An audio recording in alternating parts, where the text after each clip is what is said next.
Hey guys, I'm Becky and welcome back to my channel. So I actually just hit my first year of home ownership. So 1 full year of owning this wonderful house. I actually bought it, I made my offer in March of 2020, the end of March, and it got signed and everything approved on May 10th. So it's been just over a year and I feel like the past year has really flown by.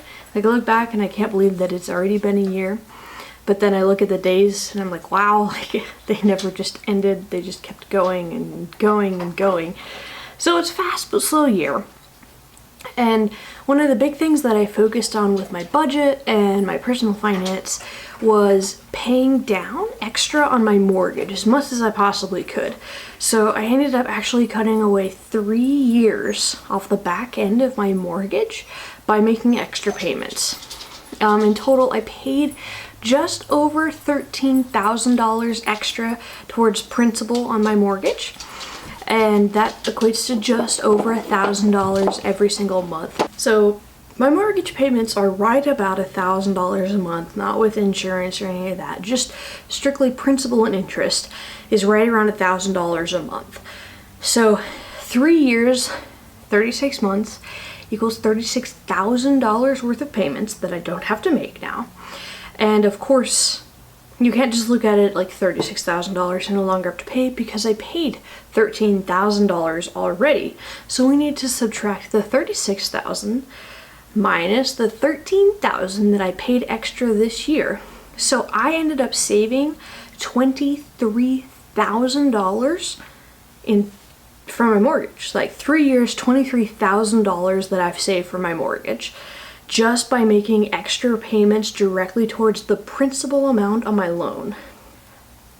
While owning this house hasn't been exactly all sunshine and rainbows, I've had some hefty expenses that I've had to pay. It's my first house, so I had to buy washer, dryer, refrigerator, bed, couch, kitchen table. All of those things add up very, very quickly, and most of those I purchased at the very beginning of when I first bought the house. The biggest expense that I've had so far just on the home alone is actually the plumbing.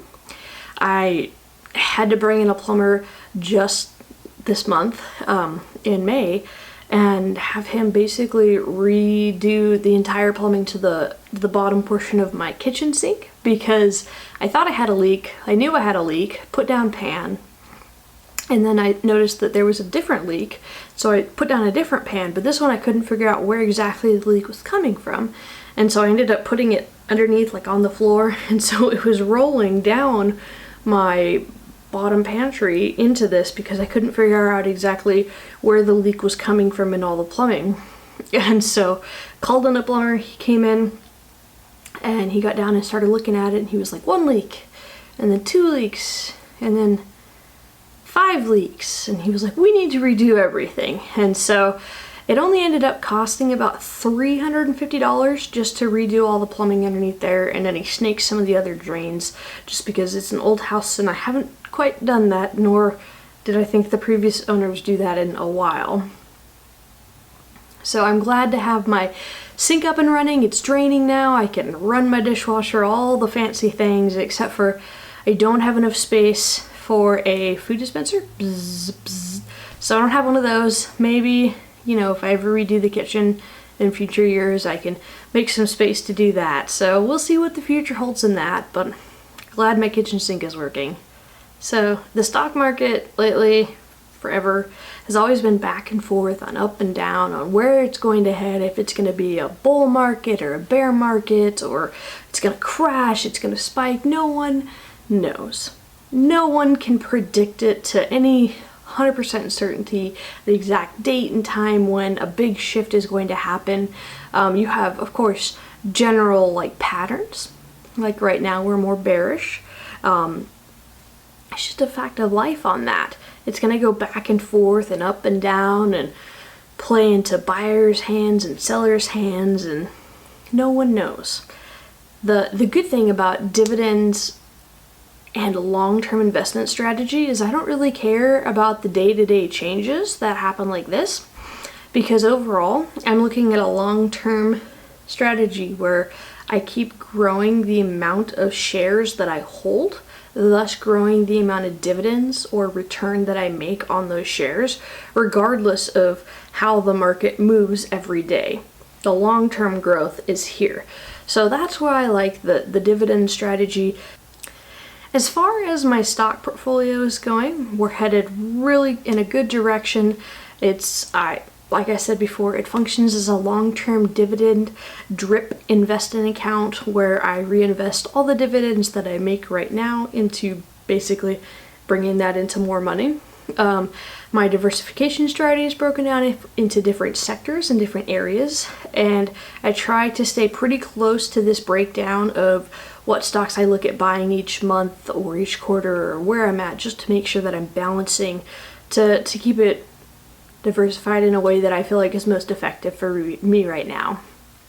The majority of my dividends do come from two different sectors. The first sector is the real estate sector, and the second sector is the finance sector. Go figure. So those are my two highest profitable sectors where I make dividends from.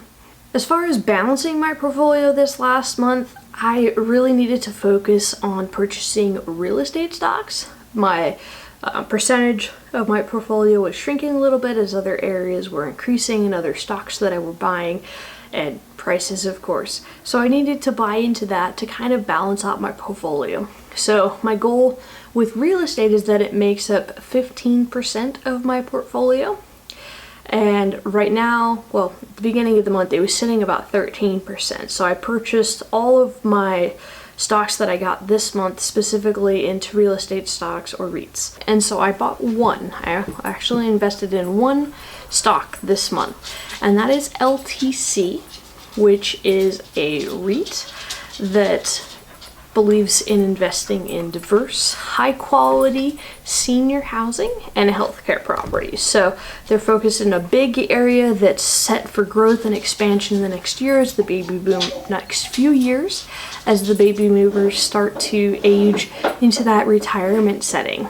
So my current stock value is actually $28,309, which is great. We're doing well.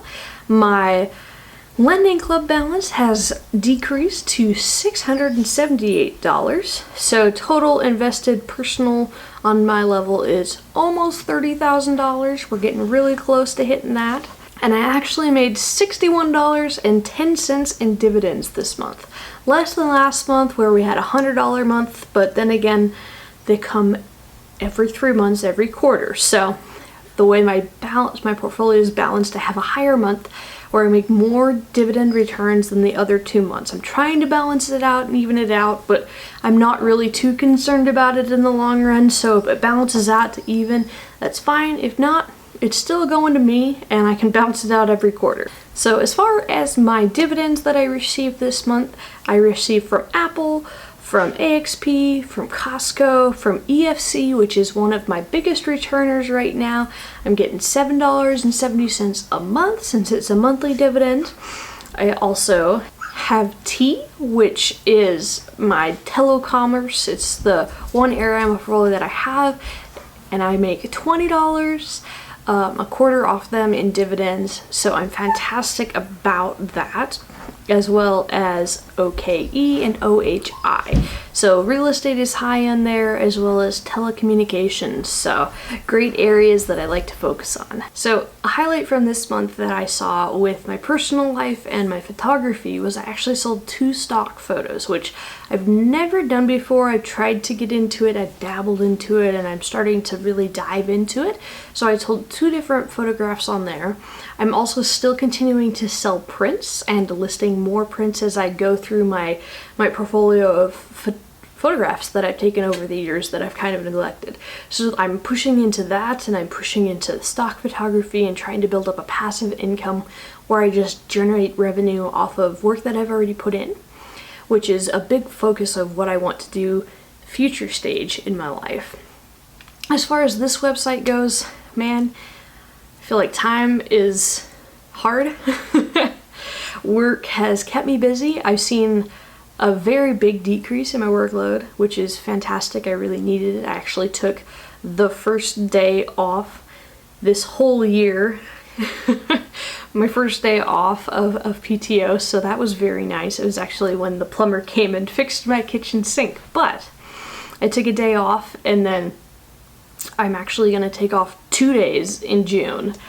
So I'm excited about that, and then hopefully a couple more days in July and really kind of regenerate and come back and just do another big push, because I was definitely burnt out. I definitely needed to take a break, and I'm so happy that I'm getting to a point workload wise, COVID numbers are down, that my work-life balance is starting to kind of even out. So I'm excited about that. And I know I've talked briefly about some concerns about my job. Things have come to light. It's looking more secure now. I still can't, and I won't be able to give details for quite a while, just because they haven't made anything known to anybody besides the people that are being impacted directly. But if I remember, in about a year from now, 9 months from now, I'll make a video and talk about what exactly was going on and why it happened the way that it did, and where I'm at with that. So that'll be a future video when I feel like I'm able to talk about it without any constraints on that regard. But peace of mind is there. Not sure what I'm going to do with it, but I have peace of mind about it. So a lot of stress has come down from that, just that alone. But as far as this website goes, as far as this site goes, I really want to finish up my retirement section. I talked about the thrift saving plan in my last video. I think that was a phenomenal breakdown of what it looks like and why it's a good benefit for you. I want to get into IRAs and 403Bs and 401Ks. And once we get through all of that retirement stuff, then we'll jump right into the stocks, because I like that. It's something that I enjoy dabbling in. So that's where we're headed in the future in the next couple of months. And then continue to work on careers, thinking about starting a podcast where I, hopefully with a co-host that I haven't figured out yet, talk to people that are actually in these career fields, going through it day by day and just gleaning information off of them to help other people understand what is going into getting to their job, what education, training, and whatnot, what the pay is, what all of that fits in. And then the podcast side would be what it's like to actually do the job, what they like about the job, what they don't like about the job. Basically, a interview with them that's on the job. So that's where I'm heading long term. Hopefully by the end of the year we can kind of have that rolling out. So it's all kind of coming together very slowly, and just keep putting those baby steps in and trying to get better and be better and help other people along the way. So I'm excited for June, I'm excited for July, I'm excited for this entire summer, and trying to enjoy life and be present and live in the moment while, keeping my brain going on my long-term end goals. So excited for you guys to come along on that. I'll see you in the next video. We're talking about IRAs.